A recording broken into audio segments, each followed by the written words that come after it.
বিনম্র শ্রদ্ধায় স্মরণ করছি জাতীয় চা নেতা সর্বজনাব সৈয়দ নজরুল ইসলাম, তাজউদ্দিন আহমেদ, ক্যাপ্টেন এম মনসুর আলী ও এএসএম কামরুজ্জামানকে। স্মরণ করছি 75-এর 15ই আগস্ট নিহত বঙ্গমাতা শেখ মুজিবুন্নেছা মুজিব সহ সকল শহীদদের। সেই সাথে শ্রদ্ধাভরে স্মরণ করছি মুক্তিযুদ্ধের 30 লক্ষ শহীদ এবং 2 লক্ষ নির্যাতিতা মা বোনকে, যাদের মহান আত্মত্যাগের বিনিময়ে বাংলাদেশ স্বাধীনতা লাভ করেছে। একই সাথে শ্রদ্ধা নিবেদন করছি 52-এর ভাষা আন্দোলন থেকে শুরু করে মহান মুক্তিযুদ্ধ ও স্বাধীনতা অর্জন এবং পরবর্তীকালে গণতন্ত্রের জন্য সংগ্রামে যারা আত্মাহুতি দিয়েছেন সে সকল সংগ্রামী বীরদের প্রতি আমি গভীর শ্রদ্ধা নিবেদন করছি। ইঞ্জিনিয়ার্স ইনস্টিটিউশনের অন্যতম প্রতিষ্ঠাতা সদস্য মরহুম প্রকৌশলী এম এ জব্বার সহ প্রতিষ্ঠা লগ্ন থেকে বিগত 73 বছর যাবৎ যারা এই প্রতিষ্ঠানের ক্রমোন্নতিতে নেতৃত্ব দিয়েছেন, সহায়তা করেছেন, তাদের সকলের প্রতি। প্রিয় সাংবাদিক ভাই ও বোনেরা, আপনারা জেনে থাকবেন যে ইঞ্জিনিয়ার্স ইনস্টিটিউশন বাংলাদেশ এদেশের প্রকৌশলীদের একমাত্র পেশাজীবী প্রতিষ্ঠান। 1948 সালের 7ই মে আইবি প্রতিষ্ঠা লাভ করে। আইবি বাংলাদেশের প্রাচীনতম পেশাজীবী প্রতিষ্ঠান। 1947-এ পাকিস্তান সৃষ্টির পর আইবি একমাত্র জাতীয় প্রতিষ্ঠান যার সদর দপ্তর বাংলাদেশে তথা তৎকালীন পূর্ব পাকিস্তানে প্রতিষ্ঠিত হয়েছিল। তাই আইবি আমাদের গর্ব এবং অহংকার। উন্নত জগৎ গঠন করুন এই সুমহান আদর্শকে সামনে রেখে জাতীয় উন্নয়ন তথা দেশ গড়ার অঙ্গীকার নিয়ে 1948 সালের 7ই মে ইনস্টিটিউশন যাত্রা শুরু করে। প্রকৌশল শিক্ষার মান উন্নয়ন, বিজ্ঞান ও প্রযুক্তির উৎকর্ষ সাধন, বিশ্বের নিত্য নূতন আধুনিক প্রযুক্তির সাথে প্রকৌশলীদের পরিচয় করিয়ে দেওয়া, বিদেশি প্রযুক্তিকে দেশ উপযোগী করে তার যথাযথ প্রয়োগ, বিভিন্ন কারিগরি ইস্যু উন্নয়ন কর্মকাণ্ডে সরকারকে পরামর্শ সিদ্ধান্ত প্রণয়নের সহযোগিতা প্রদান এবং প্রকৌশলীদের মেধা এবং সৃজনশীলতার বিকাশ সাধনে ইনস্টিটিউশন 76 বছর ধরে অবিরাম প্রচেষ্টা চালিয়ে আসছে।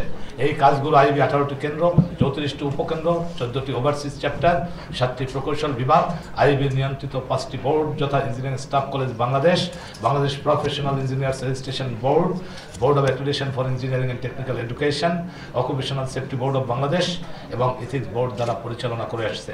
এছাড়াও আইবি রয়েছে বেশ কয়েকটি স্ট্যান্ডিং কমিটি এবং টাস্ক ফোর্স।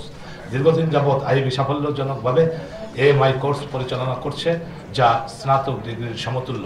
আইবি প্রকাশিত টেকনিক্যাল জার্নাল, বিভিন্ন ভ্রাতৃপ্রতিম ইনস্টিটিউশন আন্তর্জাতিক প্রকৌশল সংস্থায় ইতিমধ্যে যথেষ্ট সুনাম অর্জন করেছে।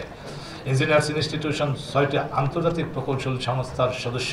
এগুলো হলো world federation of engineering organisation, commonwealth engineering council, federation of engineering Institutions of South and Central Asia, Federation of Engineering Institutions of Islamic Countries, Federation of Engineering Institutions of Asia Pacific, the Asian Civil Engineering Coordination Council।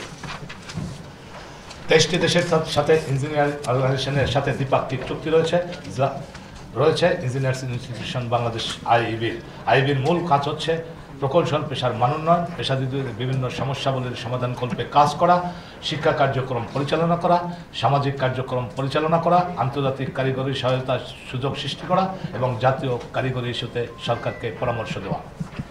প্রিয় সাংবাদিক ভাই ও বোনেরা, আপনাদের সদয় অবগতির জন্য জানাতে চাই যে দেশে বিদ্যমান 5টি প্রকৌশল বিশ্ববিদ্যালয়ের শিক্ষার গুণগত মান সন্তোষজনক। এগুলো ছাড়াও আরও 40টি পাবলিক বিশ্ববিদ্যালয় ও 103টি প্রাইভেট বিশ্ববিদ্যালয় থেকে প্রকৌশল ডিগ্রি দিচ্ছে। কিছু কিছু বিশ্ববিদ্যালয়ের প্রকৌশল শিক্ষার গুণগত মান প্রশ্নবিদ্ধ। এ মান নিয়ন্ত্রণ করা না গেলে ভবিষ্যতে প্রকৌশল শিক্ষা হুমকির মধ্যে পড়বে। দেশের উন্নয়নমূলক কাজের গুণগত মানে ধস নামবে। অতি দ্রুত প্রকৌশল শিক্ষা ব্যবস্থাকে নীতিমালার আওতায় নিয়ে এসে নিয়ন্ত্রণ করা প্রয়োজন। এ বিষয়ে বিশ্ববিদ্যালয় মঞ্জুরি কমিশন দ্রুত ব্যবস্থা নেবে বলে আমরা আশা করছি।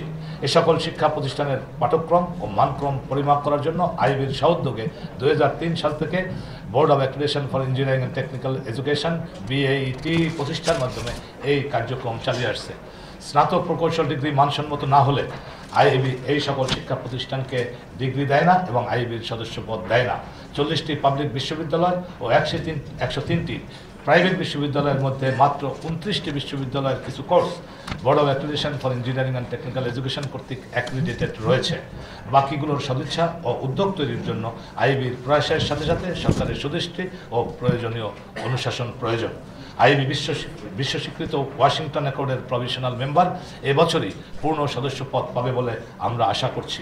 আইবি ওয়াশিংটন অ্যাকর্ডের পূর্ণ সদস্য হলে আইবির সদস্য প্রকৌশলীগণের সার্টিফিকেট বিশ্বের সকল দেশে বিনা প্রশ্নে স্বীকৃতি পাবে। প্রিয় সাংবাদিক ভাই ও বোনেরা, সদা পরিবর্তনশীল প্রযুক্তির সাথে সঙ্গতি রেখে মেঘনা গোমতী সেতুর পশ্চিম প্রান্তে অবস্থিত ইঞ্জিনিয়ারিং স্টাফ কলেজ বাংলাদেশ ইএসসিবি প্রকৌশলী অন্যান্য পেশাজীবীদের প্রতিনিয়ত প্রশিক্ষণের মাধ্যমে ও আবাসিক প্রশিক্ষণ কোর্স পরিচালনা করে আসছে। ইতিমধ্যে ৬৭টিরও বেশি স্বল্পমেয়াদী অনাবাসিক কোর্স পরিচালনা করা হয়েছে। এতে প্রকৌশলী, বিজ্ঞানী, প্রযুক্তিবিদ, ডিপ্লোমা ইঞ্জিনিয়ার্স এবং অন্যান্য পেশাজীবী সহ অংশগ্রহণকারী 10,000-এরও অধিক। Occupational safety board of Bangladesh OSBB Bangladesh সরকার ও আইএলওর সাথে নিবিড়ভাবে কাজ করে যাচ্ছে। দেশের বিভিন্ন শিল্প প্রতিষ্ঠানে আইবি নিজ অর্থ ব্যয় ও নিজ উদ্যোগে শ্রমিক কর্মকর্তাদের নিরাপত্তা সচেতনতা বৃদ্ধির জন্য সেমিনার, ওয়ার্কশপ ও ডেমনস্ট্রেশন দিয়ে যাচ্ছে। প্রিয় সাংবাদিক ভাই ও বোনেরা, বর্তমান প্রধানমন্ত্রীর একান্ত ইচ্ছায় 2014 সালে 7টি প্রকৌশল সংস্থা প্রধানকে গ্রেড অন প্রদান করা হয়েছে। সেজন্য প্রকৌশলী সমাজের পক্ষ থেকে মাননীয় প্রধানমন্ত্রী